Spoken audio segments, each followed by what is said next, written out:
What is up, ladies and gentlemen of the interwebs? Josh757 here, bringing you yet another daily video. This one is going to be on the Division patch notes. At the time of this uploading, guys, it has already gone live. Just going to get right into it. Brief analogy, all that stuff. So let's go. Shkapow. Okay, so the first section we have is called gameplay, which is, gameplay. So let's get right into it. Named enemies will now drop better loot in challenge mode than in hard mode, so basically that means challenge mode will yield better rewards from now on over hard mode, so you're better off doing challenge mode if you want better loot. Alright, next one is added a cooldown period for the static turret stun attack in order to avoid a stun lock in PvP and PvE game mode, so just tweaking the static turret right there. Named NPCs will no longer respawn after being killed in the open world. This will prevent situations where players were able to kill a same named NPC over and over again. So that's putting an end to the Bullet King Phoenix farm. That's ripped right now. That's resting in peace. Sorry, Bullet King. It had to be done, buddy. Alright, modifications to trained. Basically, just to sum this up all in one, is it's going to be only rolled on shotgun, marksman rifles, and pistols. Any other weapon type or weapon archetype will have a randomly re-rolled weapon talent apart from the Midas, which will have responsive. The bonus has been reduced from 1 to 5% to a constant 0.1%. Next one is fixed a running exploit on the rooftop comm relay mission. Didn't know that was in there, but I'm glad they're fixing it. That's awesome. Fixed an issue where weapons dealt no damage if the reload animation was interrupted by an ancient skill. Fixed an issue where players became stuck in an emote animation if activated via chat while auto-running. Then we have fixed a bug where skill power would be increased permanently while using the Death by Proxy talent. Haven't run into any of those, but glad they're working on it. Fixed a bug where experience was not being awarded for completing all side missions in the Midtown East safe house. Fixed instances where the Seeker mine with airburst / multi-mine mod would detonate too soon, miss targets, or cause no damage. Fixed a bug, where grenades would sometime not display the blast radius warning before detonating. So that's the red circle, so now it will always do that. Fixed an issue where some NPCs in low cover would not react to being shot by the player. So this basically means instead of sniping it repeatedly in the face, it will get up and move somewhere. So they're making the AR just a little bit smarter, be more engaging, all that stuff. Fixed issues where the emotes would cause the player model to behave oddly, missing guns, players stuck in emote animation, etc. Fixed a bug where weapon mods and weapon skins would not show up on other players in the game world. So that's great, because now I will definitely know that if I buy a weapon skin, put it onto my gun, that is most definitely going to be showing up to other players, and I can show that off like the fancy rogue agent I am. Yes. Fixed an issue where DPS would not be calculated properly when purchasing a new weapon mod, which is awesome. Ran into that one quite a bit. So that sums up the gameplay, guys. The most important one out of that, I think, would be the named enemies dropped in challenge mode. Give me your thoughts in the comments and stuff. And yeah, glad they fixed all of that stuff. Okay, so we're coming up on the next section, which is Dark Zone. Arguably one of the most important ones, my opinion. But let's get straight into it.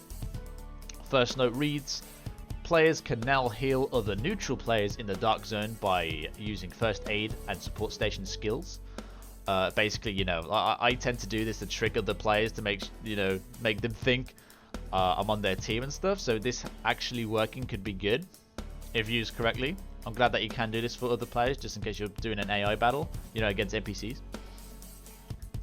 Players are now able to fast travel to Dark Zone checkpoints, but only when coming from the outside of the Dark Zone. So this basically means you can go from any safe house from outside the Dark Zone to a checkpoint. Best example I would give, if you want to go from base operations to a checkpoint, you can do that, but you can't go from an extraction zone straight to a checkpoint. So there's that. Dark Zone disconnect timer has been increased to 30 seconds, meaning players will remain in the game world longer when logging out while in the Dark Zone. This applies while not in combat, so just in case you know, I imagine if you disconnect while near a safe house or something, you'll be in the game for much longer, you'll be able to reconnect and all that stuff, so that's great. Items extracted in the Dark Zone are now properly marked as new items when moved into the player's inventory, so that's awesome. I've got mixed up about that multiple times before. Now I'll properly identify them as new and deconstruct them or use them or whatever. Players killed in the Dark Zone now drop ammo, medkits, and grenades. The loot is generated and not taken from dying players from the dying player's inventory. So if you die, you drop a grenade for a rogue player, for example, that will not come out of your inventory. So don't worry about that.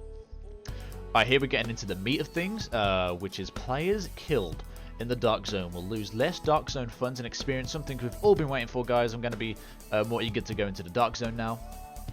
This affects rogues and non-rogues, so they're helping out the rogue system. They are helping out people that just like to fight AI. So when you die, you lose less Dark Zone funds and less experience overall.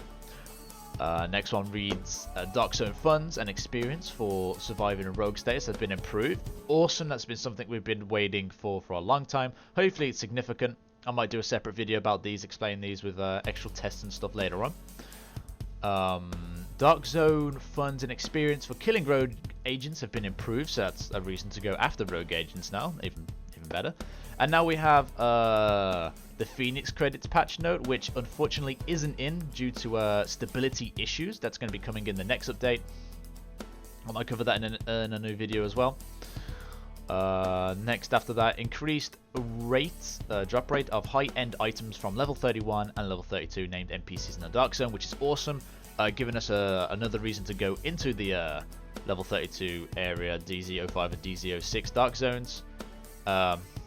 Which is supported by the next note, which says increased drop rate from high-end division tech material from level 32 named NPCs in the Dark Zone, which is amazing. Can't wait for that. Improved Dark Zone chest items quality. Level 30 chests will now drop superior bracket purple items instead of blue specialized, which is great. Keys and chests, basically key chests. Those are the ones that require Dark Zone key to unlock. Now have a chance to drop high-end in bracket gold items, so that's great. That's been much needed for a long time now. Super pleased about that. Dark Zone funds, drop rate and quantity on NPCs have been reduced, so you're not going to be getting many Dark Zone funds from NPCs anymore, guys, which might work with the increased rogue rewards. Who knows? Who knows? Then we have fixed a bug where wildfire and fear tactics were affecting neutral players in the Dark Zone. That's awesome, so it might prevent a couple of people from going rogue now. Fixed instances where players would receive a delta error message when entering the Dark Zone, so that's awesome. Fixed an error there, no bug. Fixed a bug where sometimes players could not loot anything after returning to the game following a network disconnection. So now you can just disconnect, reconnect, and go straight on again. So that's awesome. Fixed stage 1 rogue timers not displaying correctly when rogues receive damage from another player. So that's awesome.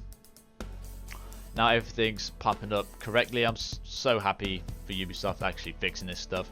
Congrats, guys. Love it, love it, love it. Okay, the next sections are graphics, UI, audio, localization. Sorry.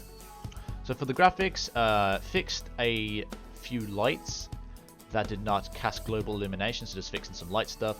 User interface, which is just tutorial, UI polish, daily missions, extra information, matchmaking menus, all that stuff. You can read that if you wish, guys. Not going to get too much into that.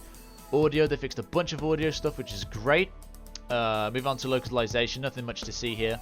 Club rewards are now in Korean and traditional Chinese, in-game localization, bug fixes, so that's awesome. Now we're moving on to the PC, Xbox One and PlayStation 4.